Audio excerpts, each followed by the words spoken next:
Hey guys, it's Shnickerman back here with another video.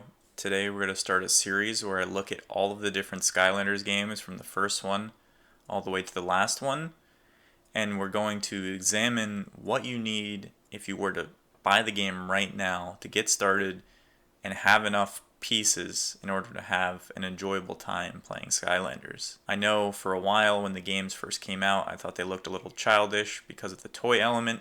However, having toys to life as a concept is really cool. You can take your little figure of your character, such as Spyro, put it on the portal, and it will enter the game. And it even saves your progress and levels and all of that. Now that it's many years later, almost 10 years later since the original Skylanders, I want to show you guys how simple it is to get in and that the game is actually pretty fun. I want to show you everything about it, so let's get into it.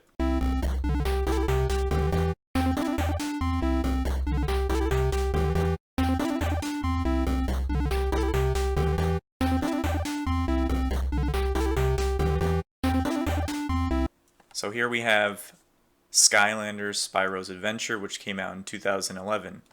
And as you can see, although he's not even in the front, Spyro was one of the selling points of this game at the time. And it was made by Activision.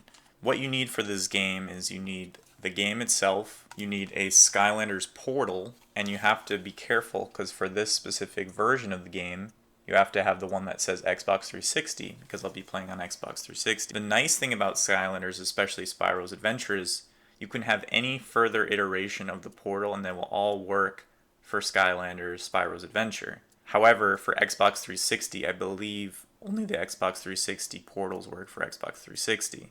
Xbox One is not compatible and all the other systems are not compatible. I'll leave a link in the description below for the compatibility of the portals. The obvious next choice is we need different figures. Now you may ask yourself, Schnick, there are so many different figures, how am I supposed to know what to get?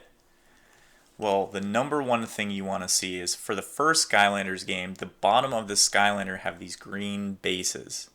So for the original game, you have to have ones that have green bases, or else they won't work. In the original Skylanders Adventure, what you're going to need to get you started and to play through a good portion of the game are just a few figures. There are 8 different Skylander elements. You need air, earth, undead, tech, magic, water, life, and fire makes up the last element. In order to tell what element you have, you just need to look at the bottom of this Skylander and there's a little symbol. This one, for example, looks kind of like a star, and this is the symbol for a magic hero. Another example is this figure where if you look at the bottom you see a little swirl, which is the wind symbol. So once you have those few figures, you'll see that different parts in the game, although you can beat the game with just a few figures, there are specific areas that unlock better things, which you'll have to have a specific element in order to get.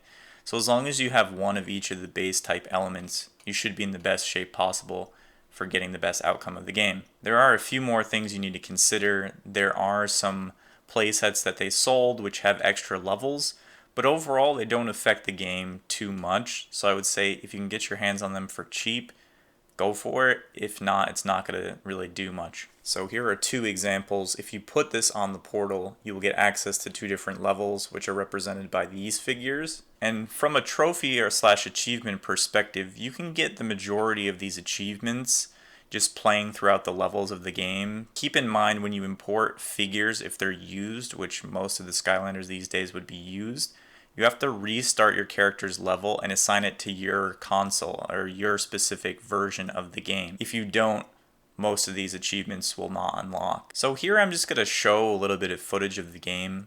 It's kind of interesting, you know, you have different powers for each different Skylander that you have. They can be upgraded.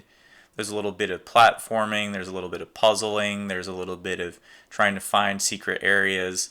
So there's a good variety here, and it's very simplistic at its core. It's definitely aimed at kids, but it doesn't mean that somebody else can't have fun with the game. So I would recommend you definitely check out the first Skylanders game. That was my little intro video for Skylanders Spyro's Adventure. I would say between the portal, the game, and just 4 or 5 figures, I'd say that would really only set you back $20 to $25, which if you think about it, that's not too bad. There are huge lots on eBay where you can get tons of the figures from multiple ones of the games, and then you can separate everything out. So definitely be on the lookout on eBay and Poshmark and other sites like that if you want to get a good deal. If you liked this video and you're excited to see the next one in the series, please like this video. If you want to see the next videos in the series and you want to know exactly when they go live, please subscribe to my channel. I do a lot of different video game guides, tutorials. We have things about toys, trading games, selling games, all this kind of stuff. If that interests you, be sure to check out my channel, and if you like it, be sure to hit that subscribe button.